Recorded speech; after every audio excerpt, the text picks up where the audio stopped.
अस्सलामुअलैकुम वरहमतुल्लाहि वबरकातुहू। व्यूअर्स, आज की इस वीडियो में इंशाल्लाह जिस्म की हरकत और सकनात की इंग्लिश क्या है उसको सीखते हैं।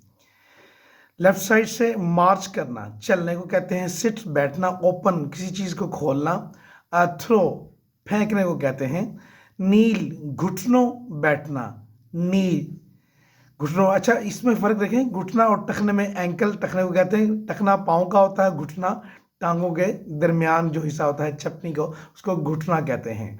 बेंड झुकना, टर्न ऑन चलाना, लाफ कहका मारना, स्लिप फिसलना, डांस रक्स करना, लिफ्ट उठाना, पुट डाउन नीचे रखना, फैलाना, स्ट्रेच राइट सवारी करना, खड़े होना, खड़े होने के स्टैंड अप कहते हैं, स्कॉट कूलों पर बैठना, किक लात मारना, क्राउच झुकना, और स्क्रैच खारिश करना, और जंप जंप लगाना। चैनल पर ही चैनल